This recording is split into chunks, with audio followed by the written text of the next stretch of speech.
Hi everybody, welcome back. I'm Jade Fish, and whether you're here watching the stream right now or coming in to the VOD later, I'm really glad you're here. This is our little corner of the ocean, soft reading, quiet thoughts, and just floating around together for a while. It feels nice today.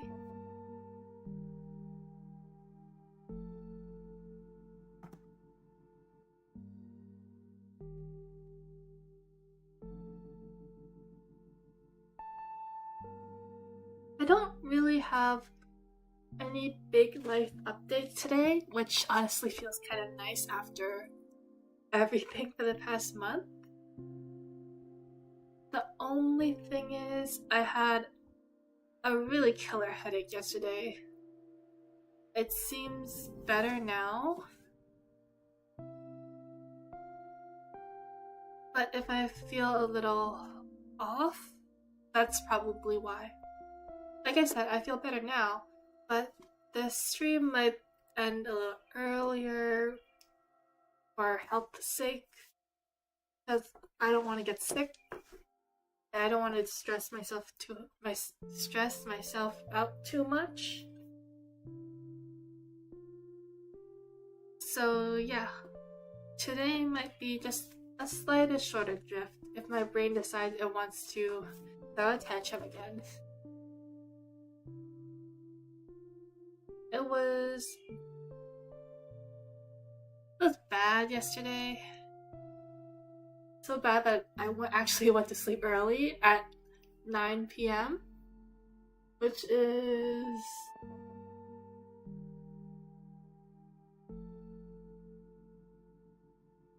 (21) on the 24-hour clock.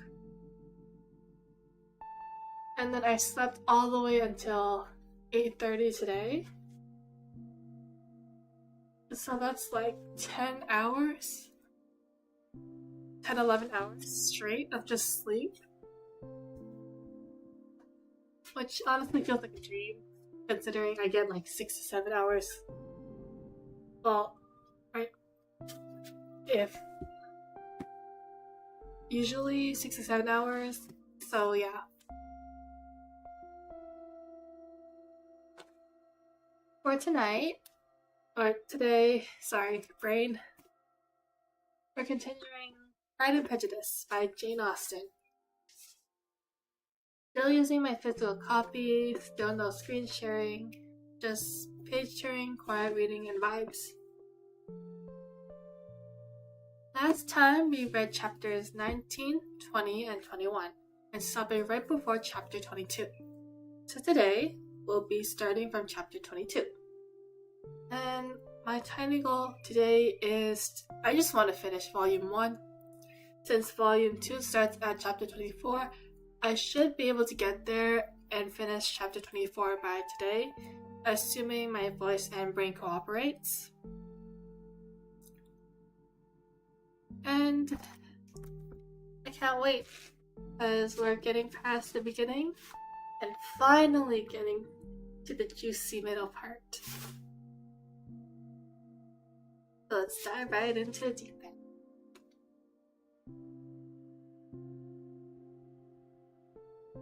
Like always, I don't have a strict reading goal beyond that. We'll just follow the current until I hit an hour, or until I get tired, or until my voice decides to give up. So no pressure. You can stay the whole stream, or you can drift in and out whenever you want.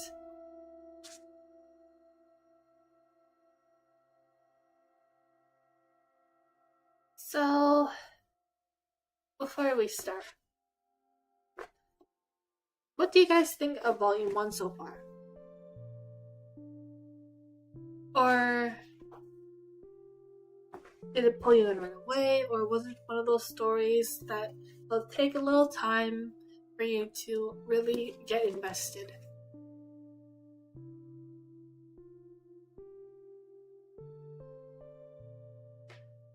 For me, I think I was hooked by the second or third chapter. I loved Regency. romance, fantasy romance, fantasy individually, romance individually. It's just my escape, you know?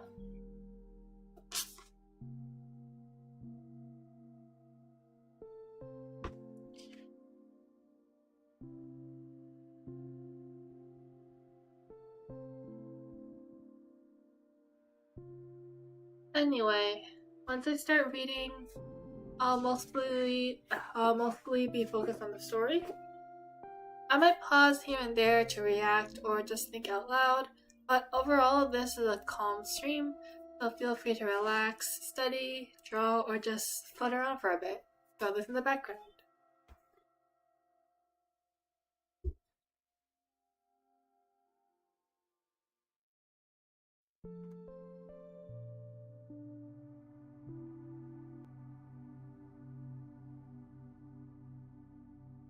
Alright, let's drift back into the story. This is Pride and Prejudice by Jane Austen, starting at chapter 22.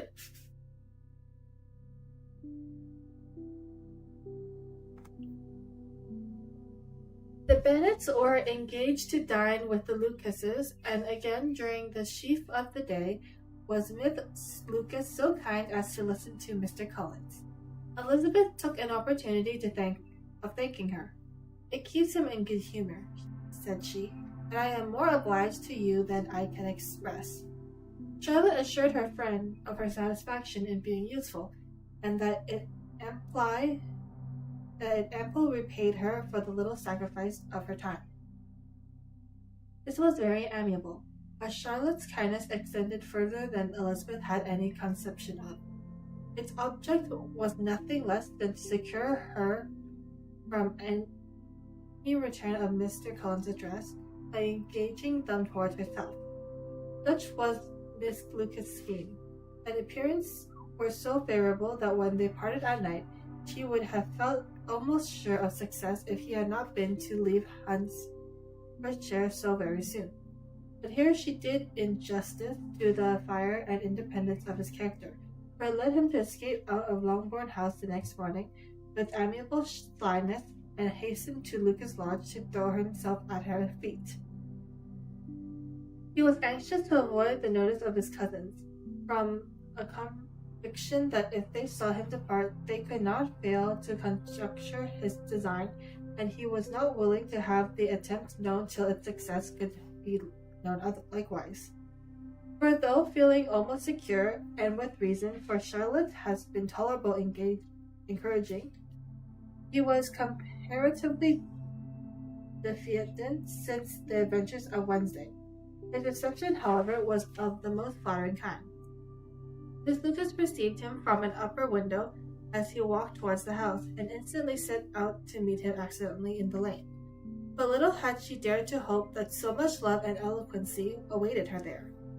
In as short a time as Mr. Cullen's long speech would allow, everything was settled between them to the satisfaction of both, and as they entered the house, he earnestly entreated her to name the day that was to make him the happiest of men. And though such a solicitation must be waived for the present, the lady felt no inclination to trifle with his happiness.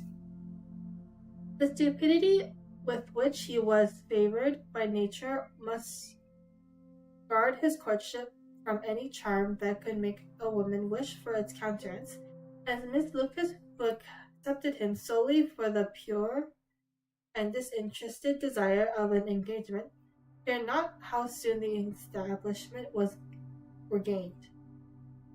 Sir William and Lady Lucas were speedily applied to for their consent, and it was bestowed with a most joyful alacrity. Mr. Cullen's present circumstances made it a most eligible match for their daughter, to whom they could give little fortune, and his prospects of future wealth were exceedingly fair. Lady Lucas began directly to calculate with more interest than the matter had ever excited before. By how many years longer Mr. Bennet was likely to live, and Sir Williams gave it as his decided opinion that whenever Mr. Cullen should be in possession of the Longbourn estate, it would be highly expedient anticipated that both he and his wife would soon make their appearance at St. James. The whole family, in short, were properly overjoyed on the occasion. The younger girls formed hope of coming out a year or two sooner than they might otherwise have done, and the boys were relieved from their apprehension of Charlotte's dying an old maid. Charlotte herself was tolerably composed. She had gained her point and had time to consider it. Her reflections were in general satisfactory. Mr. Collins, to be sure, was neither sensible nor agreeable. Their society was irksome, and his attachments to her must be imaginary, but still he would be her husband. Without thinking highly either of men or of matrimony, marriage had always been her object. It was the only honorable provision for a well-educated young woman of small fortune. And however uncertain of giving happiness must be their pleasantness, preservative from want. This preservative she had now obtained, and at the age of 27, without having ever been handsome, she felt all the good luck of it. The least agreeable circumstance in the business was the surprise it must occasion to Elizabeth Bennet, whose friendship she valued beyond that of any other person. Elizabeth would wonder, and probably would blame her, and though her resolution was not to be shaken, her feelings must be hurt by such disapprobation. She resolved to give her information herself, and therefore charged Mr. Collins, when he returned to Longbourn to dinner, to drop no hint of what had passed before any of the family. A promise of secrecy was, of course, very dutifully given, but it could not be kept without difficulty. For the curiosity excited by both his long absence burst forth in such very direct questions on his return, as required some ingenuity to evade. And he was at the same time exercising great self-denial. He was longing to publish his prosperous love. As he was to begin his journey too early in the morrow to see any of the family, the ceremony of leave-taking was performed when the ladies moved for the night. And Mr. Bennet and Miss Bennet, with great politeness and cordiality, said how happy they should be to see him at Longbourn again, whenever his other engagements might allow him to visit them. "My dear madam," he replied, "this invitation is particularly gratifying, because it is what I have been hoping to receive, and you may be very certain that I shall avail myself of it as soon as possible." They were all astonished, and Mr. Bennet, who could by no means wish for so speedy a return, immediately said, "But is there no danger of Miss Catherine's disapprobation here, my good sir? You had better neglect your relations than run the risk of offending your patroness." "My dear sir," replied Mr. Collins, "I am particularly obliged to you for this friendly occasion, and you may depend on my not taking so material a step without her ladyship's concurrence. You cannot be too much on your guard, risk anything rather than her displeasure. And if you find it likely to be raised by your coming to us again, which I should think extremely probable, stay quietly at home and be satisfied that we shall take no offense. Believe me, my dear sir, my gratitude is warmly excited by such affectionate attention, and depend upon it, you will speedily receive from me a letter of thanks for this, as well as for every other mark of your regard during my stay at Hertfordshire. As for my fair cousins, though my absence may not be long enough to render it necessary, I shall now take the liberty of wishing them health and happiness, not excepting my cousin Elizabeth." With proper civilities, the ladies then withdrew, all of them equally surprised to find that he meditated a quick return. Miss Bennet wished to understand by it that he thought of paying his addresses to one of her younger girls, and Mary might have been prevailed on to accept him. She rated his abilities much higher than any of the others, There was a solidity in his reflections which often struck her, and though by no means so clever as herself, she thought that if encouraged to read and improve himself by such an example as hers, he might become a very agreeable companion. But on the following morning, every hopes of this kind were done away.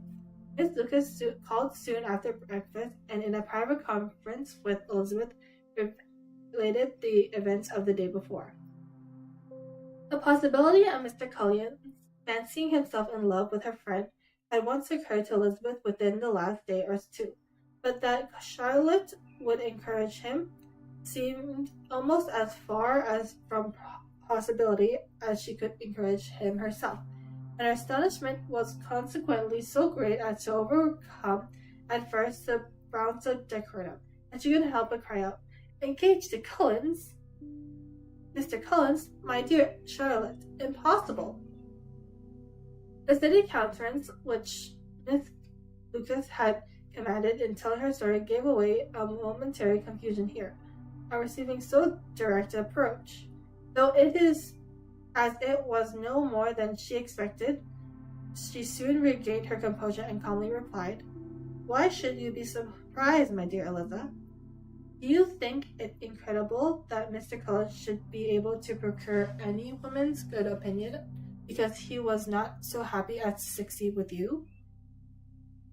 But Elizabeth had now recollected herself, and making a strong effort for it, was able to assure her with tolerable firmness that the prospect of a relationship was highly grateful to her, and that she wished her all the imaginable happiness. "I see what you are feeling," replied Charlotte. "You must be surprised, very much surprised, so lately as Mr. Collins was wishing to marry you. But when you have had time to think it over, I hope you will be satisfied with what I have done. I am not romantic, you know. I never was. I ask only a comfortable home, and considering Mr. Cullen's character, connections, and situation in life, I am convinced that my chance of happiness with him is as fair as most people can boast on entering the marriage state." Elizabeth quietly answered, "Undoubtedly," and after an awkward pause they returned to the rest of the family. Charlotte did not stay much longer, and Elizabeth was then left to reflect on what she had heard. It was a long time before she came at all reconciled to the ideas of so unsuitable a match. The strangeness of Mr. Cullen's making 2 offers of marriage within 3 days was nothing in comparison to his now being accepted. She had always felt that Charlotte's opinion of matrimony was not exactly like her own, but she could not have supposed it possible that when called into action, she would have sacrificed every better feeling to worldly advantage. Charlotte, the wife of Mr. Cullens, was a most humiliating picture. And to pang of a friend disgracing herself and sunk in her esteem was added to distressing conviction that it was impossible for her friends to be tolerably happy in the lot she had chosen. And that was chapter 22. I'm going to drink some water.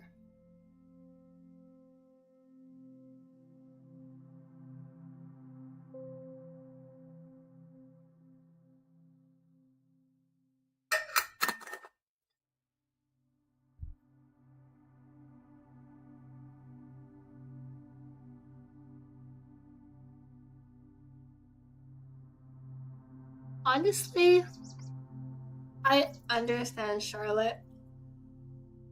While I would love a grand romance, something that will leave me withering and burning in me alive like a fiery, passionate romance, I don't see myself in that. I like reading it. I dream of having it. But I don't really see myself having it. Like Charlotte, I feel like I'd rather have stability than a dream-like romance because I want to feel safe. I want that stability. And I'm not sure if I have it in me to give all of myself to someone and take all of someone else into myself.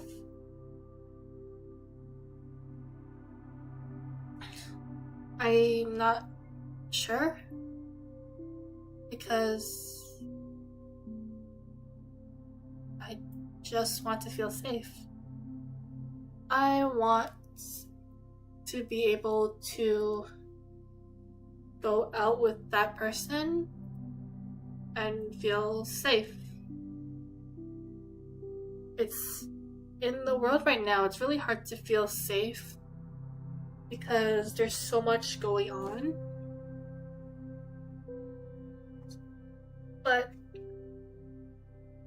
I also understand Elizabeth feels like her friend is sacrificing her happiness for her safety, and that Charlotte will never be able to be happy. But I also think that Elizabeth is pushing her own ideas of what happiness is going to look like onto her friend, which isn't really fair. It's such a mess. I can't wait to see what happens next. Oh my god, I just remembered Mrs. Bennet's gonna go ballistic. I have to see what goes next. Oh my god. Okay, chapter 23. Elizabeth was sitting with her mother and sisters, reflecting on what she had heard, and doubting whether she were authorized to mention it, when Sir William Lucas himself appeared, sent by his daughter to announce her engagement to the family. With many compliments to them and much self-gratification on the prospects of a connection between the houses, he unfolded the matter to an audience not merely wondering but incredulous, for Miss Bennet, with more perseverance than politeness, protested he must be entirely mistaken, and Lydia, almost unguarded and often uncivil, boastfully exclaimed, "Good Lord, Sir Williams, how could you tell such a story? Do you not know that Sir Collins wants to marry Lizzie?" Nothing less than compliance of a courtier could have borne without anger such treatment, but Sir Collins' good breeding carried him throughout it all. Though he begged leave to be positive as to the truth of his information, he listened to all their impudence with most forbearing courtesy. Elizabeth, feeling incumbent of her own to relieve him of such present situation, now put herself forward to confirm his account, by mentioning her prior knowledge of it from Charlotte herself, and endeavored to put a stop to the explanations of her mother and sisters, by the earnestness of her congratulations to Sir Williams, in which she readily joined by Jane, and by making a variety of remarks on the happiness that might be expected from the match, the excellent character of Mr. Collins, and the convenience distance from London. Miss Bennet was in fact too much overpowered to say a great deal, while Mr. Collins remained, but no sooner had he left them than her feelings found a rapid vent. In the first place, she persisted in disbelieving the whole of the matter. Secondly, she was very sure that Mr. Collins had been taken in. Thirdly, she trusted that they would never be happy together. And fourthly, that the match might be broken off. Two inferences, however, were plainly deduced from the whole. One, that Elizabeth was the real cause of all the mischief, and the other, that she herself had been viciously used by them all. And on those 2 points she principally dwelled during the rest of the day. Nothing could console, and nothing appeased her. Nor did the day wear out her resentment. A week elapsed before she could see Elizabeth without scolding her. A month passed before she could speak to Sir Collins or Lady Lucas without being rude. And many months were gone before she could at all forgive their daughter. Mr. Bennet's emotions were much more tranquil on the occasion, and such as he did experience, he pronounced to be the most agreeable sort. for it gratified him, he said, to discover that Charlotte Lucas, whom he had used to think probably sensible, was as foolish as his wife and more foolish than his daughter. Jane confessed herself a little surprised at the match, but she said less of her astonishment than her earnest desire for their happiness. Nor could Elizabeth persuade her to consider it as improbable. Kitty and Lydia were far more envying Miss Lucas, for Mr. Collins was only a clergyman, and it affected them in no other way than a piece of news to spread at Marytown.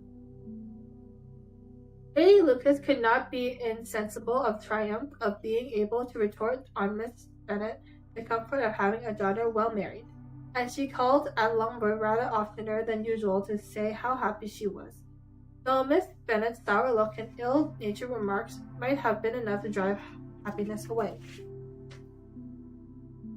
Between Charlotte and Elizabeth there was a restraint which kept them mutually silent on the subject.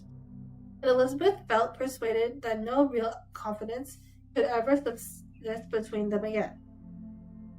Her disappointment in Charlotte made her turn with fonder regard to her sister, of whom rectitude and delicacy she was sure her opinion could never be shaken, and for whose happiness she grew daily more anxious, as Bingley had now been gone a week, and nothing was heard of his return. Jane had sent Caroline an early answer to her letter, and was counting the days till she might reasonably hope to hear again. The promised letter of thanks from Mr. Collins arrived on Tuesday, addressed to their father and written with all the solemnity of gratitude with which a 12 months' abode in the family might have prompted. After discharging his conscience on that head, he proceeded to inform them, with many rapturous expressions, of his happiness in having obtained the affection of their amiable neighbor, Miss Lucas, and then explained that it was merely with the view of her enjoying her society that he had been so rarely close with their kind wishes of seeing him again at Longbourn. Further, he hoped to be able to return on Monday fortnight. For Lady Catherine, he addressed so heartily approved his marriage, that she wished it to take place as soon as possible, which he trusted would be an unanswerable agreement with his amiable Charlotte to name an early day for making him the happiest man. Mr. Charlotte's return to Hunsford was no longer a matter of pleasure to Miss Bennet. On the contrary, she was as much disposed to complain of it as her husband.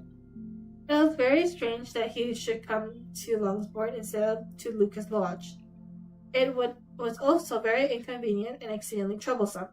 She hated having visitors in the house while her health was so indifferent, and lovers were of all people the most disagreeable. Such were the gentle murmurs of Miss Bennet, and they gave way only to the greater distress of Mr. Bingley's continued absence. Neither Jane nor Elizabeth were comfortable on this subject. Day after day passed without bringing any other tidings of him than the report which shortly prevailed in Marytown of his coming no more to Netherfield the whole winter. A report which highly incensed Miss Bennet, and which she never failed to contradict as a most scandalous false rumor. Even Elizabeth began to fear, not that Bingley was indifferent, but that his sisters would be successful in keeping him away. Unwilling as she was to admit an idea as so destructive to Jane's happiness and so dishonorable to the stability of her lover, she could not prevent its frequently reoccurring. The united efforts of his two unfeeling sisters and of his overpowering friend, assisted by the attractions of Miss Darcy and the amusements of London, might be too much, she feared, for the strength of his attachment. As for Jane, her anxiety under this suspense was, of course, more painful than Elizabeth's. But whenever First, she felt she was desirous of concealment and between herself and Elizabeth, therefore the subject was never alluded to. But as no such delicacy restrained her mother, an hour solemn passed in which she did not talk of Bingley, express her impatience of his arrival, or even require Jane to confess that if he does not come back, she should think herself very ill-used.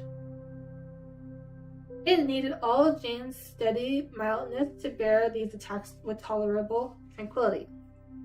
Mr. Collins returned most punctual on the Monday fortnight, and his reception at Longbourn was not quite so gracious as it had been on his first introduction. He was too happy, however, to need much attention, and luckily for the others, the business of love-making relieved them from a great deal of his company. The chief of every day was spent by him at Lucas Lodge, and he sometimes returned to Longbourn only in time to make an apology for his absence before the family went to bed. Miss Bennet was really in a most pitiable state. The very mention of anything concerning the match threw her into an agony of ill humor, and whether she went, she was sure of hearing it talked of. The sight of Miss Lucas was odious to her. As her successor in that house, she regarded her with jealous abhorrence. Whenever Charlotte came to see them, she concluded her to be anticipating the hours of possession, and whenever she spoke in a low voice to Mr. Collins, was convinced that they were talking of the Longbourn estate, and resolving to turn herself and her daughters out of the house as soon as Mr. Bennet was dead. She complained bitterly of all this to her husband. "Indeed, Mr. Bennet," said she, "it is very hard to think that Charlotte Lucas should ever be a mistress of this house, that I should be forced to make way for her, and live to see her take my place in it. My dear, do not give way to such gloomy thoughts. Let us hope for the better things. Let us flatter ourselves that I may be the survivor." This was not very consoling to Miss Bennet, and therefore, instead of making any answer, she went on as before. "I cannot bear to think that they should have all of this estate. If it was not for the entailment, I should not mind it." "What should not you mind?" "I should not mind anything at all. Let us be thankful that you are preserved from an estate of such insensibility." "I never can be thankful, Mr. Bennet, for anything about the entail. However, any one could have the consequence to entail away an estate from one's own daughters. I cannot understand. And all of the sake for Mr. Collins, too. Why should he have it more than anybody else? I leave it to you to determine," said Mr. Bennet. And that is the end of chapter 23. And I'm going to drink some water.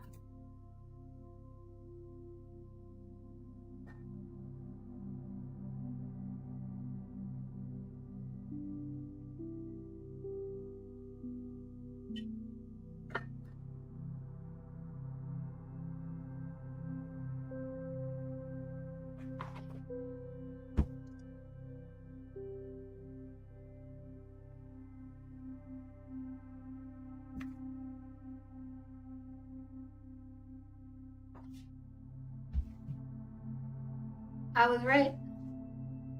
Miss Bennet did go ballistic. And I can't believe that Mr. Bennet said that Charlotte Lucas was foolish. Like, yes, he's a man, he might not understand that women in this time period kind of need marriage to survive. Especially in women of their status who are literally not allowed to work without lowering their value, quote unquote. But still, Charlotte is being smart. She's securing her future. She is making sure she has a way to live and to not be an old maid and to not burden, quote unquote, her family with her So I don't honestly.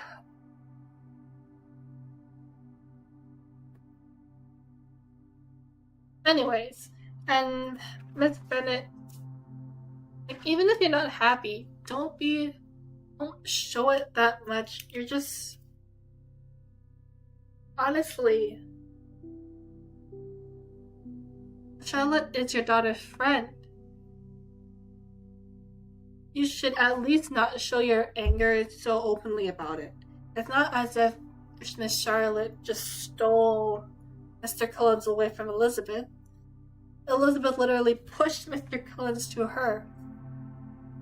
And as for Elizabeth, she's still pushing her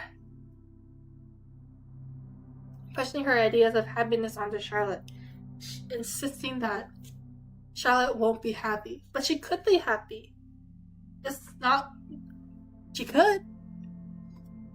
Elizabeth can't decide that for her.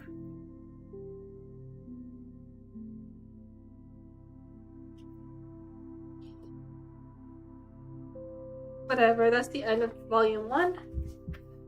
Let's go on to chapter 24. And I think I'll stop after this chapter. Miss Bingley's letter arrived and put an end to doubt.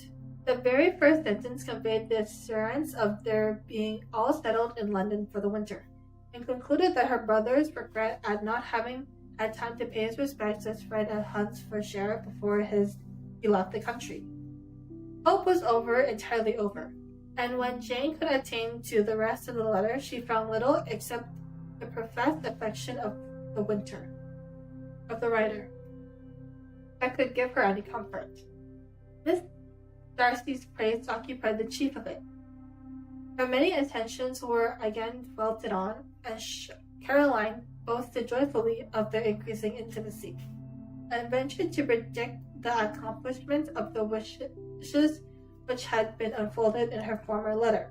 She wrote also with great pleasure of her brother's being an inmate of Mr. Darcy's house, and mentioned with raptures some plans of the latter with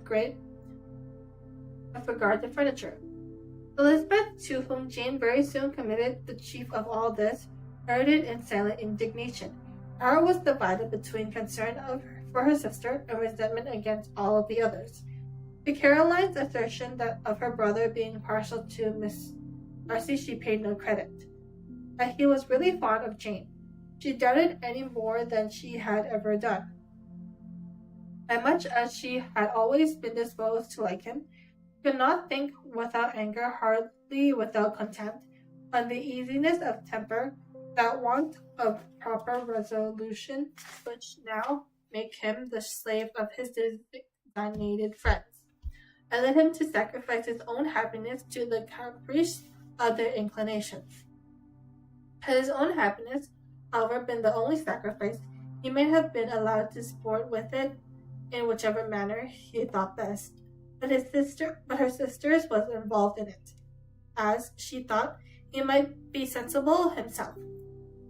It was a subject, in short, on which reflections would be long indulged and must be unavailable.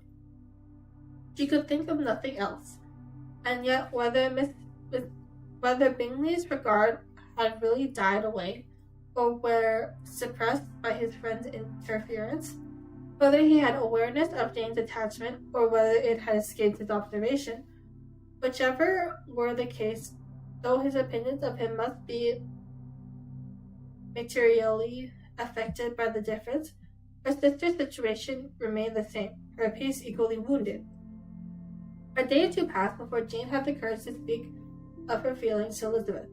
But at last, on Miss Bennet's leaving them together, after a long irritation than the usual about Netherfield and its master, she could not help saying, "Oh, that my dear mother had more command over herself. She can have no idea of the pain she gave me by her continual reflections on him. But I will not repine. I cannot last long.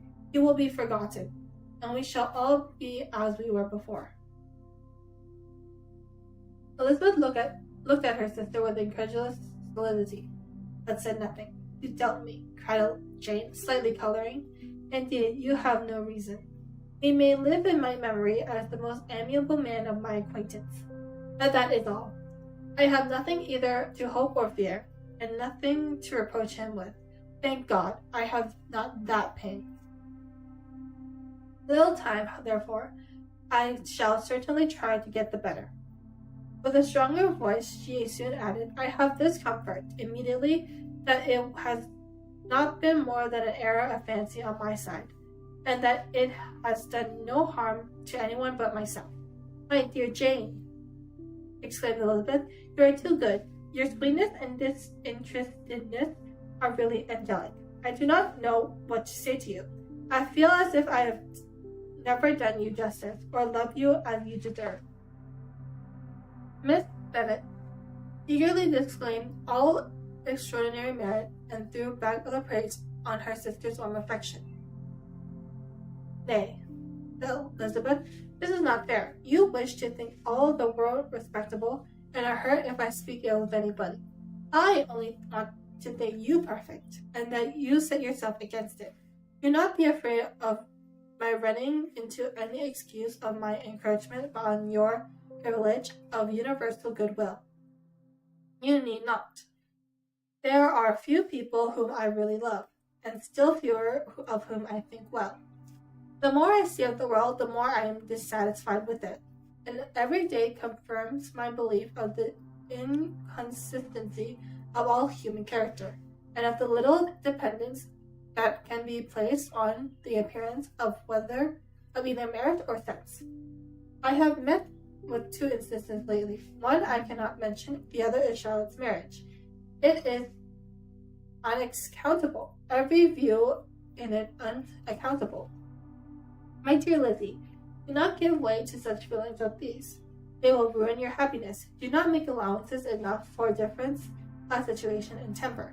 Consider Mr. Cullen's respectability and Miss Charlotte's prudence, steady character. Remember that she is one of the large families that, as to fortune, it is a most eligible match. And be ready to believe, for everybody's sake, that she may feel something like regard and esteem for our cousin. To oblige you, I would try to believe almost anything, but no one else could be benefited by such a belief as this. For were I persuaded that Charlotte had any regard for him, I should only think worse of her understanding than I now do of her heart. My dear Jane, Mr. Collins is a conceited, pompous, narrow-minded, silly man. You know he is, as well do I do, and you must feel, as well as I do, that the woman who marries him cannot have a proper way of thinking. You shall not defend her, though it is Charlotte, Lucas. You shall not, for the sake of one's individual, change the meaning of principle and integrity, nor endeavor to persuade yourself or me that selfishness is prudence, and insensibility of danger security for happiness. I must think your language too strong in speaking of both, replied Jane, and I hope you will be convinced of it by seeing them happy together. But enough of this. You alluded to something else. You mentioned two instances. I cannot misunderstand you, but I entreat you, dear Lizzie, not to pain me by thinking that person to blame and saying your opinion of him suck. You must not be so ready to fancy yourselves intentionally injured. We must not expect a lively young man to always be so guarded and circumspect. It is very often nothing but our own vanity that deceives us. Women fancy admiration means more than it does, and men take care that they should. If it is designatedly so, they cannot be justified. But I have no idea of there being so much design in the world as some persons imagine. And I am far from attributing any part of Mr. Bingley's conduct to design, said Elizabeth, but without scheming to do wrong, or to make others unhappy. There may be error, and there may be misery. Thoughtlessness wants of attention to other people's feelings, and wanted resolution will do the business. And do you impute it to either of those? Yes, to the last. But as I go on, I shall displease you by saying what I think a person's you esteem. Stop me whilst you can. You persist, then, in supposing his sisters influence him? Yes, in conjunction with his friend. I cannot believe it. Why should they try to influence him? They can only wish his happiness, and if he attached to me, no other woman can secure it. Your first position is false. They may wish many things besides his happiness. They may wish his increase of wealth, and in consequence, they may wish him to marry a girl who has all the importance of money, great connections, and pride. Beyond a doubt, they do wish him to choose Miss Darcy, replied Jane, but this may be from better feelings than you are supposing. They have known her much longer than they have known me. No wonder they love her better. But whatever may be their own wishes, it is very unlikely they should have opposed his brothers. What sister would think herself at the liberty to do it, unless there were something very objectionable? If they believed him to be attached to me, they would not try to part us. If he were so, they would not succeed. By supposing such an affection, you make everybody acting unnaturally and wrong, and me most unhappy. Do not distress me by the idea. I am not ashamed of having been mistaken, or at least it is slight. It is nothing in comparison to what I should feel in thinking ill of him as his sisters. Let me take it in the best light, in the light in which it may be understood. Elizabeth could not oppose such a wish, and from this time Mr. Bingley's name was scarcely mentioned between them. Miss Bennet continued to wonder and repine of his returning no more, and though a day soon passed in which Elizabeth did not account for it clearly, there seemed little chance of her ever considering it with less perplexity. Her daughter endeavored to convince her of what she did not believe herself, that his attention to Jane had been merely the effect of a common and transitioning liking, which ceased when he saw her no more. But though the probability of such statement was admitted at the time, he had the same story to repeat every day. Miss Bennet's best comfort was that Mr. Bingley's must be down again in the summer. Mr. Bennet did the matter differently. Still, Lizzie, said he one day, your sister is crossed in love. I congratulate her. Next to being married, a girl likes to be crossed in love a little now and then. It is something to think of and give her a sort of distinction among her companions. When is it your turn to come? Will you hardly bear it too long outdone by Jane? Now is your time. Here are officers enough at Marytown to disappoint all the young ladies in the country. Let Wickham be your man. He is a pleasant fellow, and will jilt you creditably. Thank you, sir, but a less agreeable man would satisfy me. I must not all expect Jane's good fortune. True, said Mr. Bennet. But it is comfort to think that whatever that kind may befall you, you have an affectionate mother who will always make the most of it. Mr. William's society was of material service in dispelling the gloom which the late preserved occurrence had thrown on many of the Longbourn family. They saw him often, and to his other recommendations was now attitude of general unreserve. The whole of what Elizabeth had heard, his claims on Mr. Darcy, and all he had suffered from him, was now openly acknowledged and publicly confessed, and everybody was pleased to think how much they had always disliked Mr. Darcy before they had known any of the matter. Miss Bennet was the only creature who could suppose there might be any excruciating circumstances in the case, unknown to the society of Hampshire. Her mild and steady candorance always planned for allowances and urged the possibility of mistakes. But by everybody else, Mr. Darcy was commended as the worst of men. And that was the end of chapter 24.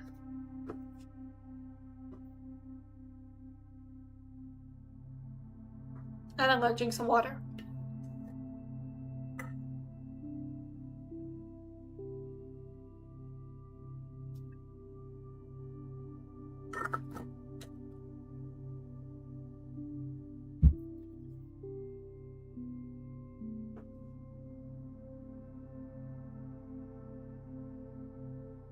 Honestly, I felt Elizabeth very pushy in this chapter. Like, she's pushing her own ideas of everything onto her sisters, onto her friend.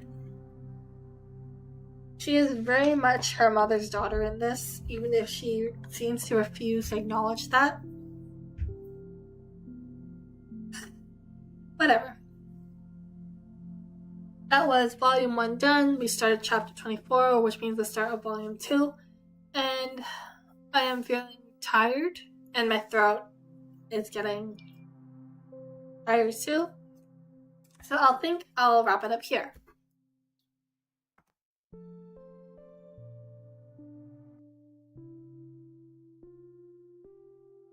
Thank you everyone for listening. I hope you enjoyed the story so far. We are going to... This book has... how many chapters? Let me check.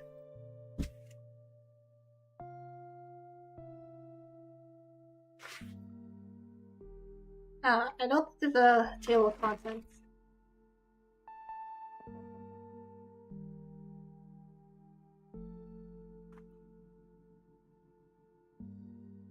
There are 61 chapters. We just finished chapter 24, so we are almost halfway done.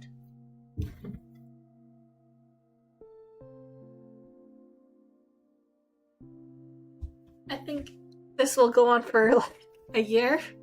Oh, I'm so sorry. But I hope you all enjoy it. And thank you so much for swinging by. I hope you're